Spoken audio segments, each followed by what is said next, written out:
Hi, welcome to Triggered Care. I'm Alex. Today I'm going to be going over the survivor responsibilities for relationships. So, what we as survivors are responsible for when we're in a relationship. So, this video was inspired by a J.P. Spears video that I very much enjoy. That will be linked down below if you want to check it out. It's a really good video. It kind of changed my perspective about what we as trauma survivors are responsible for. So I'm going to kind of take some of his ideas, change them up just a little bit, and then go into some tips of how we can be responsible. So, personalities are on a spectrum. On one side of the spectrum, we have narcissism, which a lot of our abusers had narcissistic traits. And on the other side of the spectrum, we have what I call despairism, or also masochism, where I know that a lot of survivors kind of run off of self-hate and self-loathing. And we pull that into our relationships and actually contribute to the toxic relationship with our abusers. And just like magnets, polar opposites of the spectrum are going to attract. The narcissist is going to attract to the despairism person, and the despairism person, the self-loathing person, is going to attract to the narcissist, because we fill each other's wants. We fill the narcissist wants by praising them, by enabling them, by always being that person for them to lean on. Even if we're disagreeing with what they're doing or how they're treating someone, we're still going to put all of our own opinions on the back burner to reassure this person that we love them and they can do no wrong in our eyes. And the narcissist fills some of our wants, which is a very toxic want on our part, but our wants for punishment and to feed our self-loathing and our self-hatred and our low self-worth, because that does feel good in a weird way when we hate on ourselves. It makes us feel like, oh, this is what I'm supposed to be doing. My self-worth is so low, it feels right to get that outer criticism and to lay that on myself too. So we are trained to enable, especially child abuse survivors, because our parents taught us how to serve them without any limitations. No matter if you're tired, no matter if you're hungry, no matter what, you know that you have to do what your parents want. And so our very first relationship template that we were given was a very unbalanced and toxic one. So we use that template that we got from our parents in all of our future relationships. Unfortunately, it goes unchecked because it becomes a part of our autopilot. So, what does that template look like? What kind of cycle are we talking about? I am talking about the cycle of, first, you get love bombed, and it feels very mutual. It feels like chemistry. It feels like you two are just together, enmeshed, and you have so much in common, and you laugh like crazy together, and there's this weird nostalgic feeling that can come along with it too, that actually gets you like trauma bonded to that person. Like, oh, they understand this dark humor that I enjoy, or they understand this really sad book that I like to enjoy too. And that really intense connection can happen very quickly. After the love bombing is when neglect will start to settle in. And just like with our parents, they'll be really nice to us for a little bit, but then they don't want to hear from us. They don't want to talk to us. And that makes us question our own self-worth. Like, oh, they don't like me anymore. What did I do wrong? Maybe it's all in my head. Maybe I'm needy. Maybe I'm sensitive. Why do I need all this attention all of a sudden? Because I know that we like each other, because you have the memories of the love bombing, but it's not really putting two and two together of why it feels different now. Then abuse will happen through verbal abuse, physical abuse, gaslighting, whatever it is. That's the next step in the cycle, is they start mistreating you. And neglect and the abuse piece can be switched around too, or even intermingled where they're neglecting you and abusing you. And that just verifies our own self-worth problem of, oh, I am a piece of poop. I don't deserve love. Look at how they're treating me. They wouldn't treat me like this if I didn't deserve it. And then once that goes through, they go back to love bombing to reconnect you to them. So then the whole cycle starts over again, where it's like, oh, well, I'm so lucky that they love me now because I'm such a terrible person. They showed me how terrible I was, and now they'll love me again, and I'm very lucky to have this person. And that is super, super intense to go through. But we are built for those sorts of relationships, unfortunately, with our trauma. It's stayed in our brains, and that's what our brain knows, is that sort of high adrenaline, really stressful relationship waves and that sort of thing. Future relationships with toxic people or with narcissistic people can feel like an intense chemistry is there. I don't even know really how to describe it. It's like every second is so exciting, and part of that is you don't know what's going to happen next, and your brain is so used to the chaos that it accidentally goes, oh, I know this environment, even though I don't know what's going to happen next. I know that this is where I can thrive and just autopilot my way through. And it can feel like a drug, especially with the love bombing. It feels like a very intense love feeling. Like it's more than just love at that point. There's all sorts of adrenaline going through your system. There's all sorts of endorphins going through your systems from the lack of endorphins for so long. It's like a roller coaster of this is so much fun until it goes not so good. So how do we stop this pattern from happening? Because yes, this is a pattern, and a lot of us may know that we go towards that pattern, but how do you stop your body's natural attraction and reaction to people like this? Pretty much you have to become aware of the cycle and make a lot of mental steps to prevent that sort of cycle from happening again. I have 4 tips of how you can recognize the cycle and get out of it. The first tip is learning how to ground yourself. So getting out of that autopilot disassociation to analyze what's going on around you, what is going on in the relationship, to actually take a good, clean look at it without the filter of I'm a piece of shit, or without the filter of I don't deserve any better. You need to be able to ground to the point where you're like, okay, I'm a human, they're a human, what's going on here? Recognizing what's triggering you is a part of that. For an example, I had an ex-boyfriend years and years ago, and we got into an argument.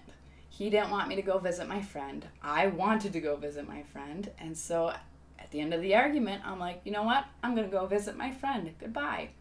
When I saw him the next day, he informed me that he had taken some hard drugs, and that it was my fault that he had taken hard drugs because I dared to do something that he didn't want me to do. And that triggered anger for me and guilt of, I didn't mean to do that. That was not my intention. What the hell is going on? And then you have to gauging how those around you react to your triggers.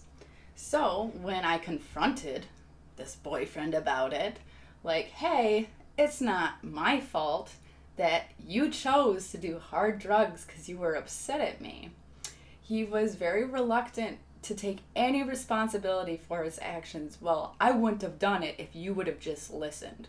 And that's a huge red flag. Huge. And a lot of these manipulation tactics will sound very familiar. Like, if you don't stay with me, I'm going to do X to myself. And they're trying to put that responsibility on you, even though you are only responsible for yourself. You are not responsible for another person's actions like that. They're the ones choosing to do whatever activity that's self-harming themselves.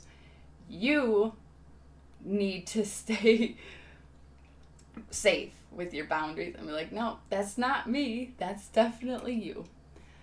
Second tip, sorting out your triggers. So what relationship triggers do you have? For an example, one of my relationship triggers is anger. Any sort of anger. The yelling anger, the quiet anger, just anger in general in a relationship will trigger me out super bad. Now, anger is natural. I cannot be in a relationship and avoid anger the entire time. So that doesn't mean that if somebody is angry at me, I need to cut it off. But that does mean I need to learn how to cope with those triggers in a healthy way with myself and with the person that I'm involved with. For example, with my husband, I talk out why he's angry, and he's gotten way better at calming down with me and putting it into words so we can actually discuss it and find a way to compromise and to make everyone as happy as possible. So that is important. If you have a relationship trigger like that, you need to have a relationship that's open enough where you can be like, hey, that really triggers me out when you do that.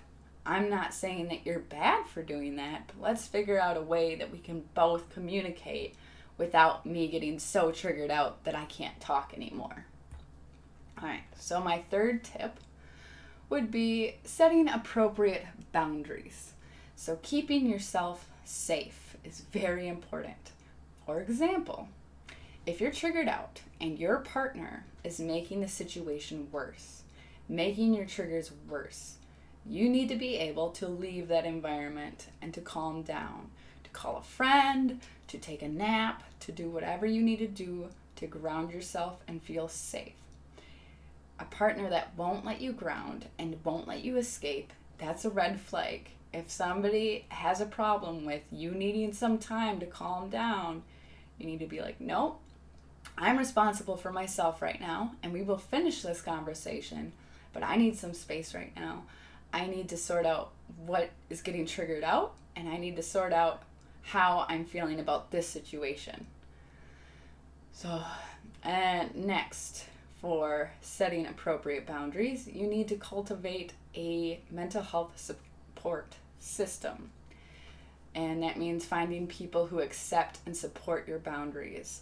For example, having a close friend, a close relative, a therapist to talk to about your relationship to get healthy feedback of, is this normal or is this a problem?